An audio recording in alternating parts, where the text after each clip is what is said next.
very appropriate return here.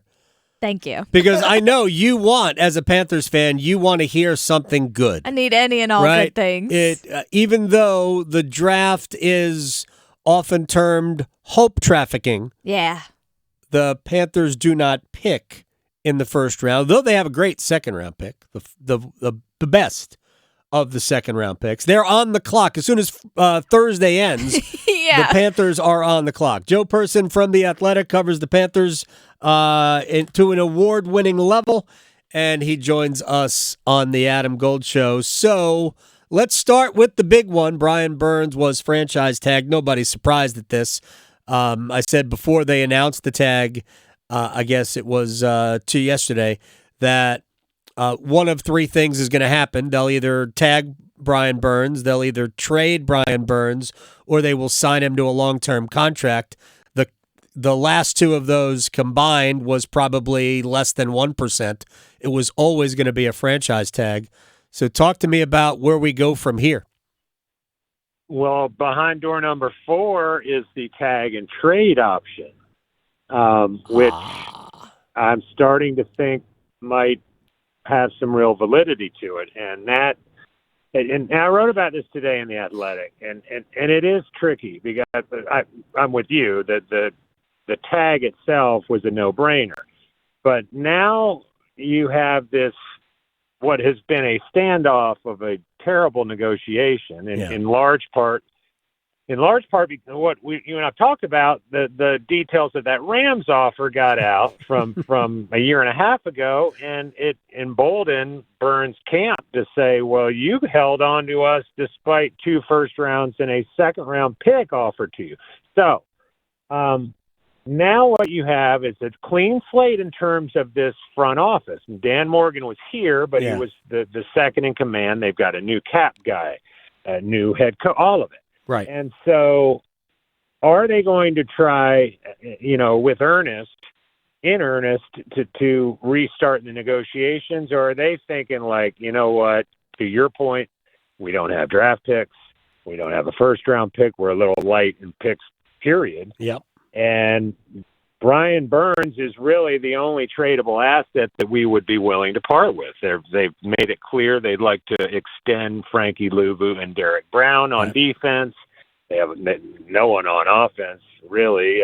Don't think teams are going to come calling for. And so how much is enough to pry Brian Burns away from the Panthers and Dan Morgan? And that's, it's not.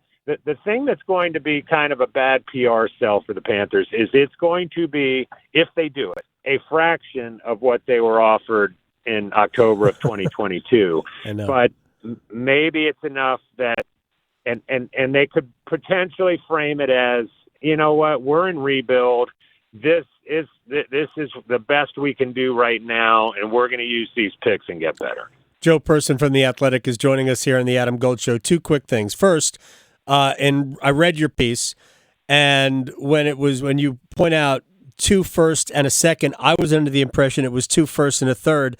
I realized the distinction isn't that great, but it made it sting just a little bit more. Imagine, because, and I said this the other day, even when I was still under the impression that it was 2 first and a third, the more I think about that, the more I want to fire Scott Fitterer again. And it was pointed out to me that it might not have been Scott's decision. It might have been David Tepper's decision to not do that deal. I honestly don't know the answer. You probably do. But for a non-quarterback, I mean, we would have to be fitting Brian Burns for a gold jacket now to not make that trade. I don't care who it is. I can't believe you would turn down 2 1s and a 2 for any player that doesn't throw for 4,500 yards. I just don't even get it. But Chris Canty from ESPN suggested that Carolina do the trade Burns to Washington for 2 second-round picks.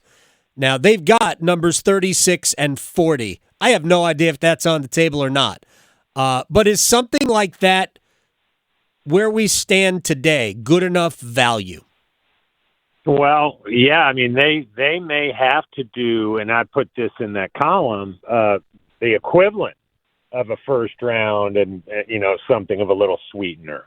And I don't know. I mean, they already need pass rush, even if Brian Burns is on the roster, right? And so that's what I mean. This gets tricky because at what point is it like? I mean, when they're all like, I didn't even get really too deep into this piece of it. There's also the idea that Brian Burns did not play happy last year. No. He played like a ticked off, frustrated football player. And he admitted that, like, at certain times during the year, he was a little concerned about getting hurt. Yep. Had that in the back of his mind. The season got off was on a bad start because of the stalled negotiation. So if he's playing on the tag, you're still going to have that element of it. So, but yeah, I mean, I think we would all agree he is a very good player. The question is he a great player? Is he at the level of a Nick Bosa or a Myles Garrett or even a Max Crosby? I mean, I think there were some in the organization who thought no. They obviously didn't feel comfortable paying him quite to that level, but they made him a pretty generous offer. I mean, $27 million over 5 years, or each year over 5. So I don't know. It's a fascinating thing. I've enjoyed covering Brian Burns. They've traded away most of the faces of this franchise in recent years, and he's one of them that's remaining. And they may be getting ready to deal him too. All right, Hayden Hurst was released. There, we put that in the category of, man, I thought that was going to be a good addition, and it didn't work out. Why do you think that is, and where do they go next? Yeah, I know. And what made it worse is like on the same day that Houston was extending their tight end who was available in free agency. Yeah, I don't know. I mean, it's a good question in terms of like specific names at tight end. I haven't really delved into it yet. I mean, I'm gonna be doing those sorts of stories in the next 5 days and connecting a lot of dots to Seattle. People were trying to connect Mike Evans to the Panthers because of Dave Canales. Right. I get it, but except Canales was in Tampa for basically a nap. He was there like 11 months. Yeah. And so I never got the idea that there was this huge tight bond formed between Mike Evans and Dave Canales. But anyway.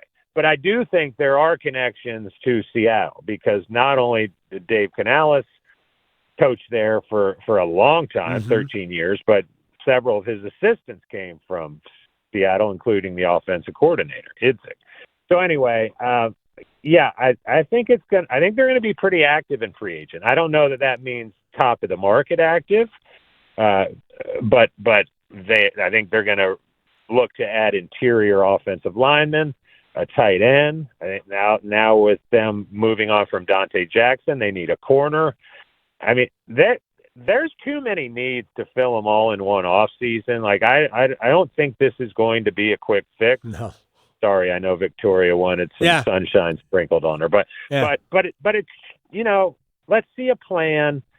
That doesn't even feel like there's been a great plan the last couple of years. So maybe leaning into this rebuild can, at least give people some future hope. Yeah, I don't know if it's good business to tell your fans who have watched a very poor team over the last handful of years. I don't know if it's good business to tell them that this is going to take more than a year, maybe even as much as 3 or 4. To complete a turnaround, because not only is the roster not great, but we don't have a lot of draft capital. We have to figure out a way. We have to be creative. We don't have a ton of cap space. There is some, and you could even keep Brian Burns and create more cap space based on the contract you give him. If you decide to re-sign him, there could still be anywhere from $30 to $40 million in cap room based on other subtractions from the whole mix. You said Dante Jackson, but it's still going to take a long time to figure out all of this. Is your sense that if they are, basically in the same draft position they're in now, that in free agency they should target a specific area and then use the draft for a different area. Like maybe use the draft for linemen and or vice versa. Yeah, maybe what you just said. I know, like center, we haven't really. I mentioned interior line. I think Bradley Bozeman it could be in jeopardy this offseason, and obviously it would be something happening here pretty quickly. Unless he agrees to kind of a restructured contract or something. But yeah, it's a deep draft for centers, and that's an interesting scenario. I mean, I'll be honest, like at a lot of these positions, specifically receiver, but also to include interior or let's just say offensive line in general, you could double up in the draft and free agency and should double up. So, yeah, I think you look where it's deepest. Free agency always is going to help shape what you do in the draft, and it is going to be interesting. I mean, like Dan Morgan, we've all talked and written a lot about him. How is his regime going to be different from Scott Fitter's? These two were kind of connected at the hip in Seattle, and then again here in Charlotte, and so Fitter's regime was not a good one, and a good guy. Everyone loves Scott Fitter, but so Dan Morgan gets a shot, and we're going to be doing the free agency grades at this time next week, and figuring out how well Dan Morgan's doing his first time kind of running the front office and running personnel. Yeah, as we say goodbye to Joe Person, I know you go through like the recent draft history in the piece, and that's what I've looked at it. It's shockingly poor that they basically, they're 3 first-round picks under Fitterer, Horn, Iquanu, and Young. I mean, I'm really not deeply concerned about Bryce Young. I'm more concerned about Iquanu and the health of J.C. Horn, who hasn't been able to stay on the field. Hopefully he works out. But, if you look deeper, there's just not a lot there that came out of the draft. And you've got to be able to get something out of second round, third round, fourth round picks. And they just really haven't gotten anything out of those guys at this point. And that's 3 full drafts. You're 3 years after a draft, you should see a handful of players out of it contributing to your maybe not all starters, but in your 2 deep, and they really haven't had that. Yeah, I mean, if we're gonna dig into the weeds, you could make a case that there were some later mid round finds in 2021 with Tommy Tremble and Chuba Hubbard. I think that was the same draft as Brady Christensen. That one, there's still some meat on the bone.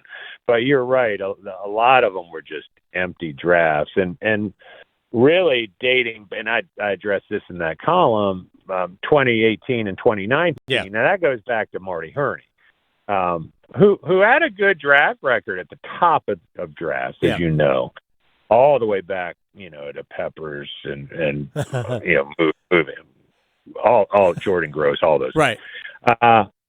However, it's just incredible that if Brian Burns ends up not being a Carolina Panther, that 2019 draft, which I think went 7 deep, is gone. There's no one left, and a lot of them have been gone for quite a while. So, not great. But it's like dodgeball.